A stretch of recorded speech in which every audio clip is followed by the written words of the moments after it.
Quinnipiac officially opens their new medical school, it'll mark the beginning of a new era of education that'll rival that of schools such as Harvard and Yale. From North Haven, I'm Andrew Gow, Q30 News. While they may not have played too many minutes this year, they're hoping hard work and determination this offseason will help them play more minutes next year.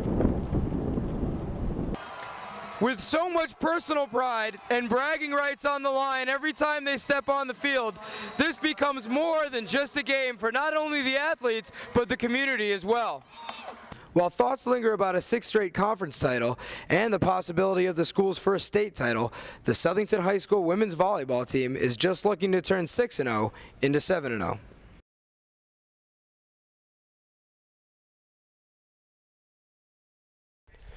The Bridgeport Bluefish have been one of the more successful independent league baseball teams on the field, and it's their hard work in the offseason that keeps them at the top. Andrew Gow has more. The clubhouse is empty. The stadium is silent. Baseball is over in Bridgeport. But while there may not be a team on the field, there's still a Bridgeport Bluefish team off the field that's hard at work. My job is to sell sponsorships, group outings, and pretty much get this place prepared for the 2010 season. Anything you can think of we call that's in this area. Advertising, season tickets, groups, picnics. There's a lot of different options that we have for businesses. So whatever they are more interested in, usually we'll go with that. While some work over the phone, others work on keeping the ballpark clean, safe, and functional. If there's an emergency at the ballpark, such as a pipe breaking, or if there's a fan injured during a game, I oversee all of those things, and those things just keep piling up, and just trying to stay on top of them so that they don't get built up too much. Basically, just trying to keep this place clean. 5,500 seats it's a lot. A lot of people sit back and say it's a small ballpark, but when it's only one or two people doing it, it's not easy. So it's the hard work that gets put in during the off-season that ensures these fish get to keep on swimming. In Bridgeport, Andrew Gow, QNN Sports. His name is Jeremy Schilling, and he is the most interesting person at Quinnipiac. But you don't have to take my word for it. If I could describe him in one word, I would say outgoing. As a heart of gold, is nice to everybody, and truly one of the Quinnipiac Hall of Famers, as I like to put it. No one will forget Jeremy, by far the most popular kid on this campus. So friendly and so outgoing, and he's just such a ball of sunshine every single day for this campus. But what is it that makes him so interesting? Is it his popular blog? His award-winning radio show? Coworker Mike Silverman thinks it's because of his vibrant personality. He's always optimistic, and he's always happy. He always has a story. I mean, think about your daily life. There's always someone who's just down for a day. You have a bad day, and you just don't want to be around people. Jeremy's the exact opposite. Always happy, always has a story to tell. Longtime friend Jackie Tobias says her and Jeremy became friends instantly. My relationship with Jeremy started when we were freshmen. We instantly clicked because he was just such a nice kid, and he definitely became a really great friend throughout the years and is always there for me whenever I need him. But people outside of Quinnipiac don't all know this side of Jeremy. Growing up, his social life suffered due to a stuttering problem. I used to be really bad. But I've come back from that to be who I am today. And that's an obstacle that I've had to overcome, and it's been something that I've been very proud of that I've been able to look past. His victory over stuttering is due largely in part to his radio show, Teeing It Up with Jeremy Schilling. Teeing It Up has been a mechanism to me, because I've always wanted to host a radio show. But trying to host a radio show as a stutterer? As a stutterer. That's not as easy as it seems. So to be able to come out there and do my radio show, it started out as a conquest. It started out as an ability to be able to speak to my people. Today, his show covers a wide range of topics. There's everything from sports. All right, let's start with your Red Sox. To relationship advice. Yes, and there is relationship advice in 5 minutes. And for everything he doesn't cover, he has his blog. My blog, Jay Show's blog, jayshow.wordpress.com, 1L. It's an extension of my radio show. So that's where my blog comes in, where I can just blabber on for endless times about golf stuff. Jeremy is a senior, which means he'll be graduating in May. However, he thinks that what he's doing now will help change the world in the future. 30-minute drive.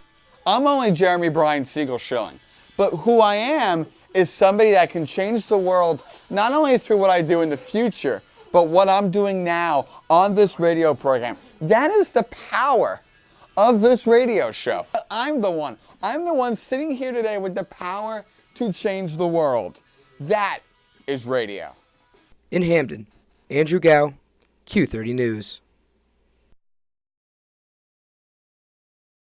Teams get credit when they make that big win, but there's an important person behind the bench who's often forgotten. As Andrew Gow tells us, it's the athletic director who also deserves a pat on the back. In Southington, a day without sports is like a day without daylight. Every day, several different sports teams compete after school to represent the Blue Knights, but the real sport for athletic director Eric Swallow is trying to make it all happen. Every day is unique because, you know, you're looking at it from the perspective that we have over 27 varsity sports here.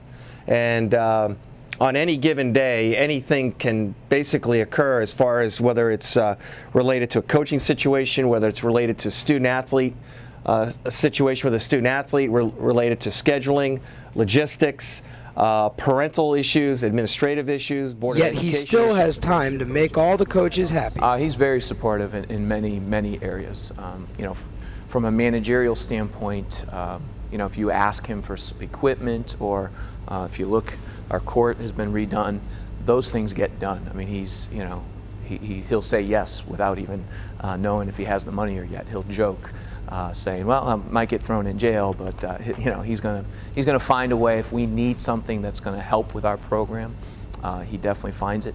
He's done a great job with getting the fields in shape and trying to maintain those. And well, you know, he supports us in everything that we try and do with regards to fundraising or 7-on-7 tournaments or you know, our lifting program and improving the weight room. You know, anything that we kind of need to do to keep ourselves on task. But football isn't the only program that needs to be kept on task. Other sports need attention as well. Okay. What I try to do is get around to see every sport at least once a week. What's nice about today is I've got 3 sports. I got field hockey playing, I've got soccer, then I'm going to go over to the YMCA and watch the girls swim team practice, or excuse me, compete. After 2 years of service, it's clear how much Eric Swallow has done for Blue Knights athletics, and the school can't wait to see what else he can do in years to come. In Southington, Andrew Gow, QNN Sports.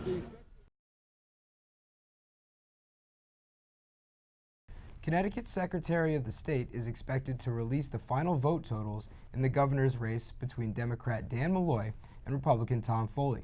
Malloy said his numbers show he won by at least 11,000 votes, while Foley says his numbers showed him winning by less than 2,000 votes. Hello friends, I'm Andrew Gow. Not many players get a chance to come back to a team for whom they played for as a coach, but there's one former football player who got his dream job. Tom Buto is standing by live with more on a coach from Cheshire. The death of a couple in Hartford is being called a murder-suicide. Officers responded to a 911 call last night and found a woman with multiple cut and stab wounds. She was pronounced dead at the hospital. After searching the neighborhood, police found a man who had apparently hanged himself. No names have been released, and police say the deaths are a case of domestic violence. The Quinnipiac field hockey team took on Brown Tuesday afternoon. The game was featured as the annual Play for the Cure game. All proceeds from the contest went to the Susan G. Komen Foundation to help fight breast cancer. Let's head to the field. 6.5 minutes in, Caitlin Notarianni picks a defender's pocket and finds Kristen Engelke, who puts it in 1-0 Bobcats. But Brown would respond 10 minutes later. Abigail Taft wheels around a defender and sends a centering pass to Tracy Zilk, who puts it in. We're tied at 1 apiece. Then late in the first half, Bobcats threatening Kimberly Cunniff's shot is swatted away by netminder Lauren Kelzer. We go to the break tied at 1. Then 15 minutes into the second, Lauren Zaniski gives Cunniff another shot. This time she delivers. Bobcats take a 2-1 lead, but Brown would respond quickly. Leslie Springmeyer would take it in herself and put the ball in. Later in the half, Notarianni would take the ball all the way down the field and find Mackenzie Liptak, who would put it past Kelzer. But a diving save keeps the Bobcats off the board. We're still tied, but not for long. That wouldn't last as Zimniski finds Cunniff again on the corner to give Quinnipiac a 3-2 lead. Bobcats would close it out a few minutes later as Mackenzie Liptak cleans up the rebound and puts in her first goal of the year to seal a 4-2 Bobcat victory. Quinnipiac improves on the win to 4-6, while Brown drops to 2-7. Hello friends, I'm Andrew Gow. Many factors must come into play in order to achieve success in sports, none more important than preparation. This philosophy is strictly adhered to by the players and personnel on one Hamden High School athletic team. Vincent Tapolito has the story. The Quinnipiac men's basketball team opened their season against Yale last Saturday at the Mohegan Sun Arena in the Connecticut 6 tournament. The Bobcats defeated the Bulldogs by 9, 84-75. On Tuesday night, the Bobcats hosted University of Hartford in their home opener. Let's go to the highlights. And there's the banner being unveiled. Quinnipiac looking to repeat as regular season champs in the NEC. And it was the James Johnson show early in the first half. Gets the pass from Deontay Twyman. Buries the three to put his team up 5 not long after. Gets the pass from Dave Johnson. Hoists the three. Nails it. And he had 23 points on the night. But Hartford would respond. That's Joe Zaglinski hitting that three-pointer. And we're tied at 13. But not for long as Raheem May Thompson shakes a defender and slams it home to wake the crowd up just before Deontay Twyman puts that one in from the parking lot. Bobcats up 10 at the break. But it wouldn't last long. Hartford came out firing in the second half. That's Zaglinski again burying a three. Then late in the game, Dominique Langston comes up big and hits a three from the corner to stop a big Hartford run. 17 seconds left, Bobcats up by a penny. Dave Johnson hits his second free throw, put the team up by 2. Zaglinski takes the ball out, dishes it to Milton Burton, whose long three won't go. Bobcats win it 66-64. The MLB playoffs started yesterday. Roy Halladay was brilliant, throwing a no-hitter, leading his Philadelphia Phillies over the Cincinnati Reds 4-0. Halladay is the second pitcher in MLB history to throw a playoff no-hitter. Meanwhile, in the American League, the Texas Rangers, led by Cliff Lee, stole a win on the road against the AL regular season champion Tampa Bay Rays 5-1. Cliff Lee tossed the gem, allowing 1 run with 10 strikeouts over 7 innings pitched. In Major League Baseball news, the MLB Cy Young winners were announced this week. Roy Halladay won the NL Cy Young Tuesday, becoming only the 5th player in MLB history to win the Cy Young in both the American and the National League. He finished the year off with a stellar 21-10 record, 219 strikeouts, and a 2.44 ERA. Halladay won by unanimous decision, winning all 32 first-place votes. Felix Hernandez won the American League Cy Young today. King Felix got 21 out of 28 first-place votes. His mind-boggling stats, which include a 2.27 ERA, 232 strikeouts, and a 1.06 WHIP, made him an easy choice for the award. Also in Major League Baseball, the AL and NL Manager of the Year awards were also announced. Minnesota Twins manager Ron Gardenhire finally took home the AL Manager of the Year award. He led the Twins to a 94-68 record, minus slugger Justin Morneau, for more than half the year. In the NL, San Diego Padres skipper Bud Black edged out Cincinnati Reds manager Dusty Baker by a single vote for the Manager of the Year award. Black led the Padres in their incredible turnaround year from a record of 75-82 in 2009 to a 90-72 record in 2010.